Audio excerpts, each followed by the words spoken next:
May our Father, Messiah, and Holy Spirit be with us. And the Pharisees and some of the scribes assembled to him, having come from Jerusalem, and seeing some of his taught ones eat bread with defiled, that is with unwashed hands, they found fault. For the Pharisees and all the Yehudim do not eat unless they wash their hands thoroughly, holding fast the tradition of the elders. And coming from the marketplace, they do not eat unless they wash. And there are many other traditions which they had received, and hold fast: the washing of cups and utensils and copper vessels and couches and couches. That's what it says. Then the Pharisees and scribes asked him, "Why do your taught ones not walk according to the tradition of the elders, but eat bread with unwashed hands?" And he answering said to them, "Well, did Yeshayahu prophesy concerning you hypocrites, as it has been written, this people respect me with their lips, but their heart is far from me, and in vain do they worship me, teaching as teachings the commands of men, forsaking the command of Elohim. You hold fast the tradition of men." And he said to them, "Well, do you set aside the command of Elohim in order to guard your tradition? For Moshe said, 'Respect your father and your mother,' and he who curses father or mother, let him be put to death. But you say, if a man says to his father or mother, 'Whatever profit you might have received from me is korban, that is a gift,' you no longer let him do any matter at all for his father or his mother. You no longer let him do any matter at all for his father or his mother, nullifying the word of Elohim through your tradition, which you have handed down and many such traditions you do." And calling the crowd to him, he said to them, Hear me, everyone, and understand. There is no matter that enters a man from outside. There is no matter that enters a man from outside which is able to defile him, but it is what comes out of him that defiles the man. If anyone has ears to hear, let him hear. And when he went from the crowd into a house, his taught ones asked him concerning the parable, and he said to them, Are you also without understanding? Do you not perceive that whatever enters a man from outside is unable to defile him, because it does not enter his heart, but his stomach, and is eliminated, thus purging all the foods. Thus purging all the foods. And he said, What comes out of a man that defiles a man? For from within, out of the heart of men proceed evil reasonings, adulteries, whorings, murders, thefts, greedy, desires, wickedness, deceit, and indecency, and evil eye, blasphemy, pride, foolishness. All these wicked matters come from within and defile a man. And rising up from there, he went to the border of Tisor and Tisadon, and entering into a house, he hoped no one to know it, but it was impossible to be hidden. For a woman whose young daughter had an unclean spirit heard about him, and she came and fell at his feet. Now the woman was a Greek, a Syrophoenician by birth, and she kept asking him to cast the demon out of her daughter. And Yahushua said to her, Let the children be satisfied first, for it is not good to take the children's bread and throw it to the little dogs. But she answering said to him, Yes, master, for even little dogs under the table eat from the children's crumbs. And he said to her, Because of this word go, the demon has gone out of your daughter. And having come into her house, she found the demon going out and her daughter lying on the bed. And again, going out from the borders of Tisor into Sidon, he came to the Sea of Galilee through the midst of the borders of Decapolis. And they brought to him one who was deaf and spoke with difficulty. And they begged him to lay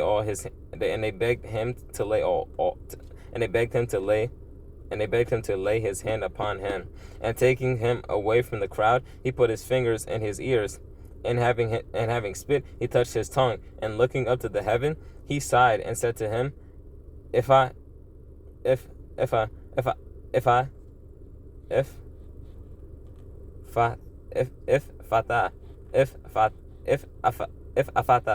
that is, be open. And immediately his ears were open, and the binding of his tongue was loosed, and he was speaking plainly.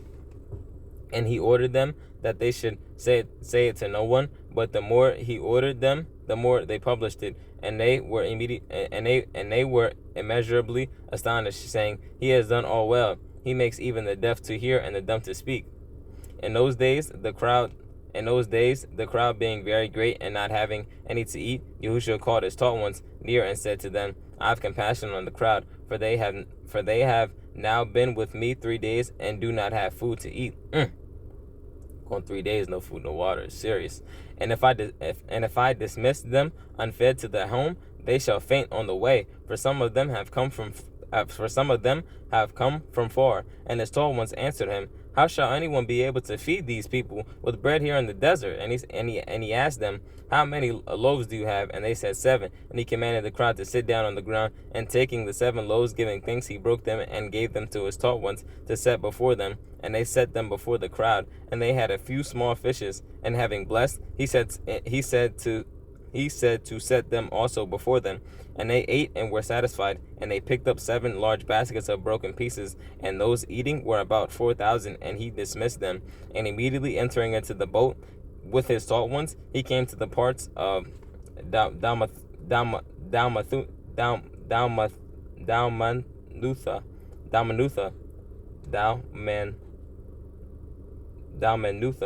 and the Pharisees came out and began to dispute with him, seeking from him a sign from heaven, trying him, and sighing deeply in his spirit. He said, why does this generation seek a sign? Truly I say to you, no sign shall be given to this generation.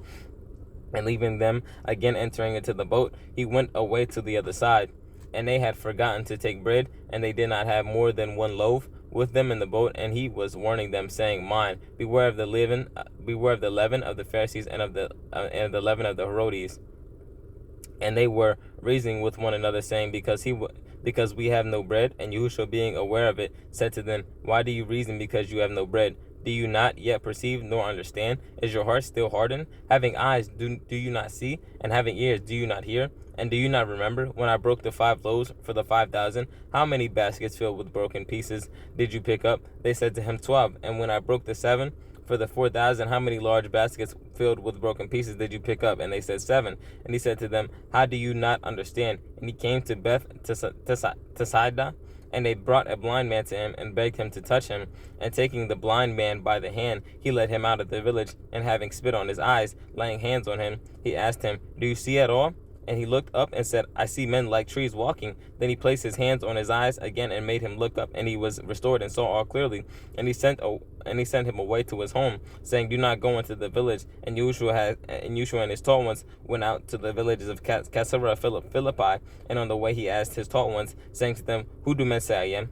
And they said to him, Yohanan the Immerser, and others Eliyahu, but others one of the prophets. And he asked them, and and you, who do you say I am? And Kepha answered,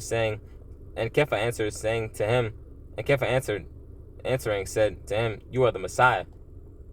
And he warned them that they should speak to no one about him. And he began to teach them that the son of Adam has to suffer much and be rejected by the elders and chief priests and scribes and be killed, and after 3 days to rise again. And he was speaking about this openly. Then Kepha, taking him aside, began to rebuke him.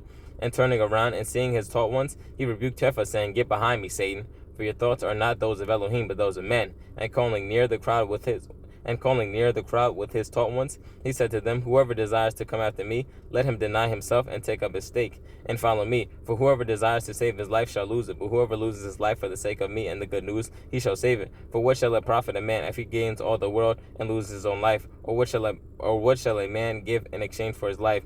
For whoever is ashamed of me and my words in this adulterous and sinning generation of him, the son of Adam, also shall be ashamed when he comes in the esteem of his Father with the set-apart messengers.